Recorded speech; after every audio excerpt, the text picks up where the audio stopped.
we might be witnessing a regime change in this country.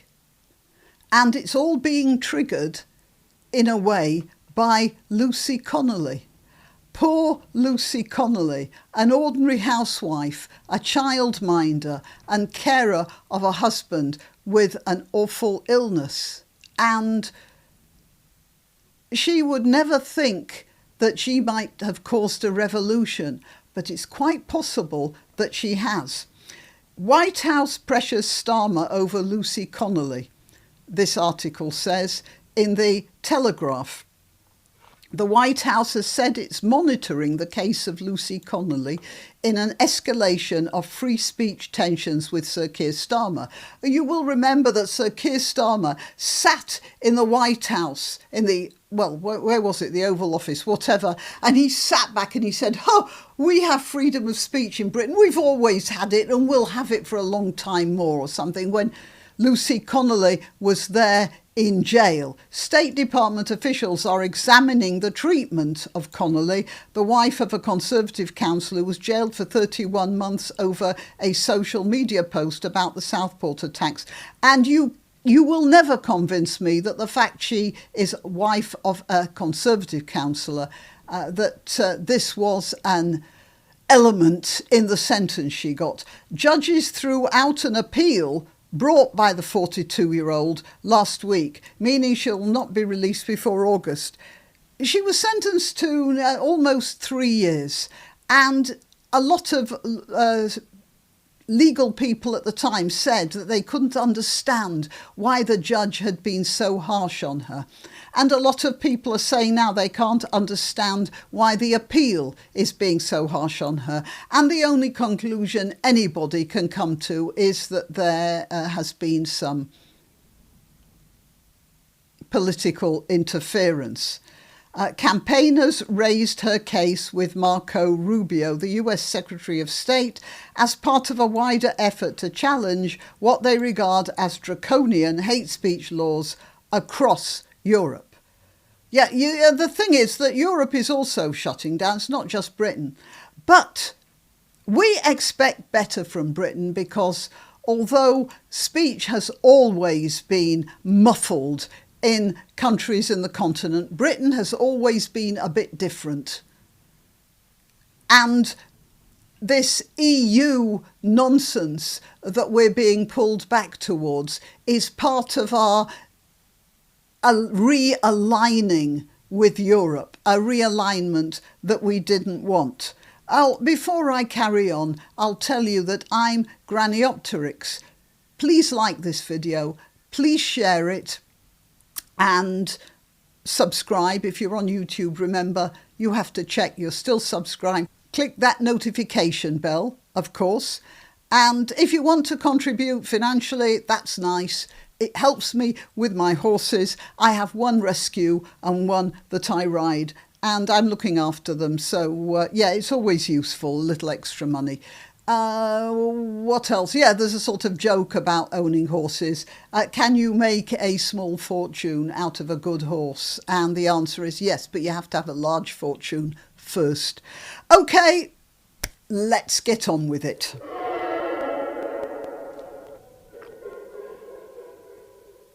All right, so we'll pick this up. A spokesman for the State Department said, "We can confirm we are monitoring the matter. The United States supports freedom of expression at home and abroad and remains concerned about infringements on freedom of expression."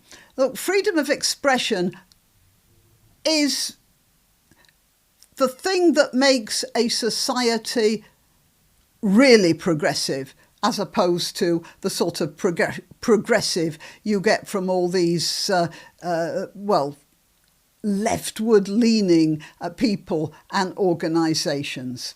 And it says here, campaigners raised her case with Marco Rubio. I don't know who those campaigners are. There are a couple of people we know about. The Free Speech Union has taken up the issue, and Charlie Kirk actually spoke about it on his visit to Britain. He was at the Oxford Union, and he said he would mention it, I think, to somebody in the State Department. So that's one issue, the issue of freedom of expression. We are among the most arrested people in the entire world, far outstripping the arrests you get in Russia, for instance, for indiscreet Facebook or TikTok posts or whatever, Instagram, I don't know. But social media, that's the word. But even with all of that, we are complaining about our government, and now we are making overtures in some way to America.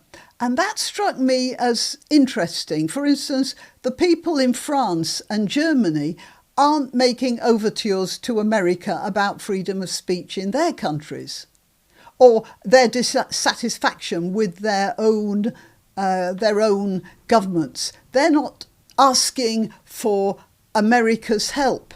And I did wonder why in Britain we have a slightly different attitude. And it struck me that it's to do with having a king. You see, we Brits have a monarch. When other countries ditched theirs, sometimes in the most appalling circumstances, we Brits have hung on to ours because there's something in our feelings of the way society should be organised, that there has to be something balancing the political system. And indeed, the monarch has been involved in this sort of balance. In 1910, there was a constitutional crisis when the Liberal government of the time wanted to make changes that would reduce the power of the House of Lords to block some sorts of legislation, principally to do with tax, I think. When they tried to get this legislation through, and unsurprisingly the Lords were resistant, they asked the King to help out.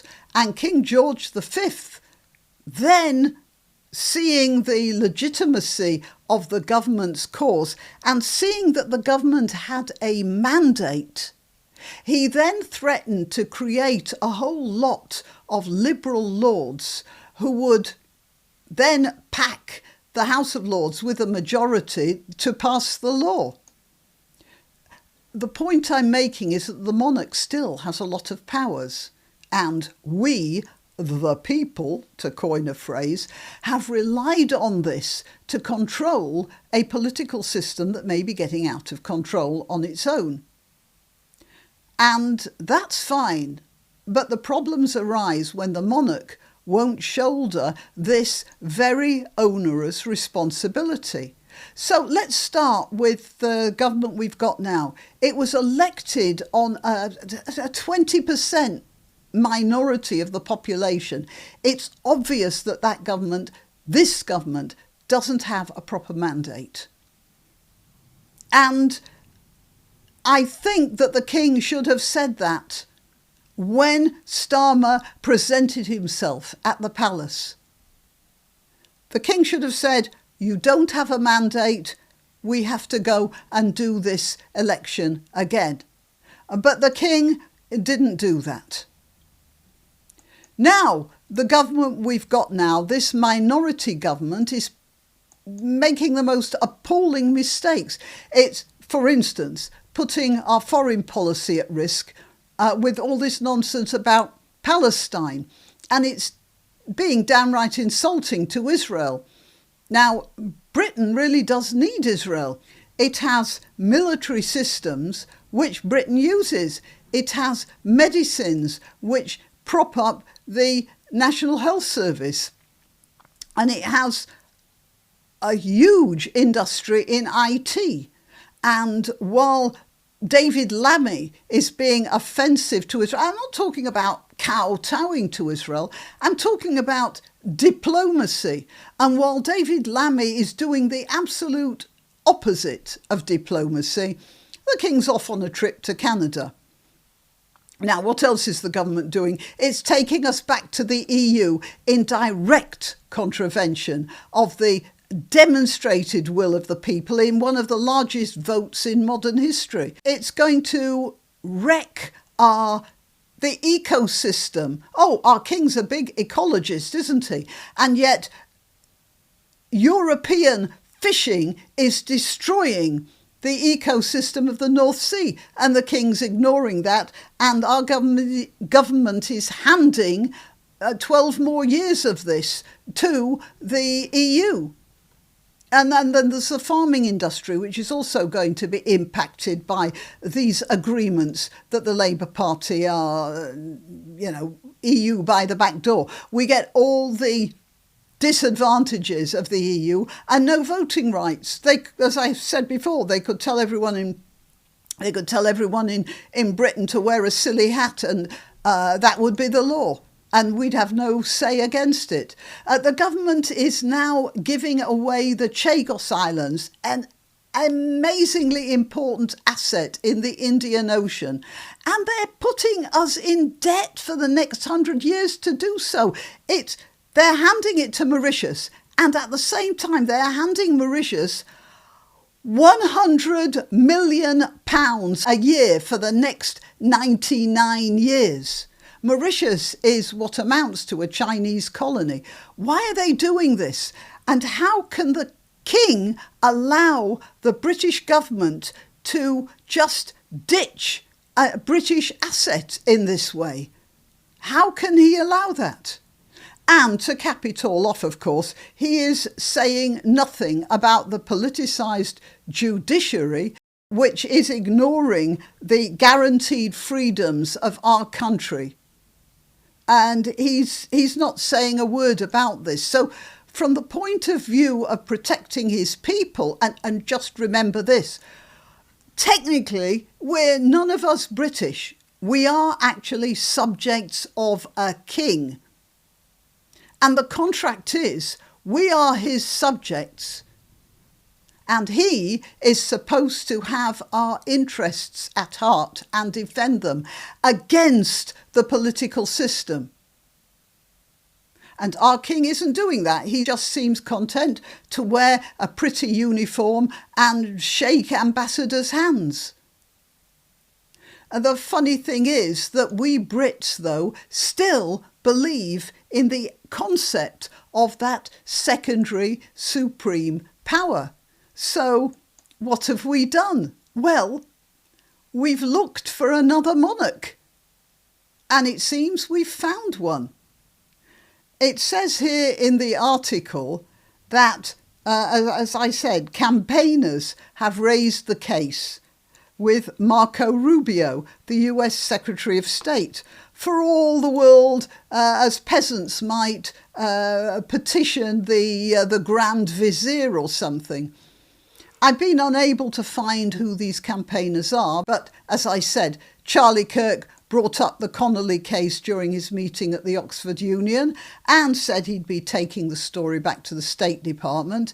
And the Free Speech Union has been involved in this, although I don't know whether or not they made a direct contact with the White House. So, yeah, it looks like we peasants have started to think about choosing another king. And that king is not from the House of Windsor. Well, there is a precedent for that. When an earlier king, James II, well, he converted to Catholicism. In many ways, you could say he got the 17th century version of woke, and he was too woke for the British people, and they booted him out. Yep, and they told him to go and chose a gay Dutchman to replace him. That might be a warning, mightn't it? And if there's anyone in the royal household who might be watching this, perhaps you should take notice of that previous example. Are you with the people, or are you going to allow them to decide, perhaps, that it's time to look for a new line of monarchy? As I said, we might be at the beginning of a revolution here. You never know. In a couple of years, we might be the United King Don of Great Britain and Northern Ireland.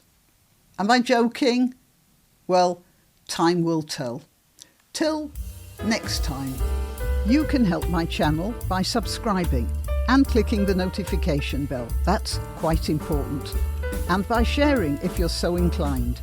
Links to my other channels and to donation methods are in the description. But the best way you can help is simply by clicking like and notify. Thank you.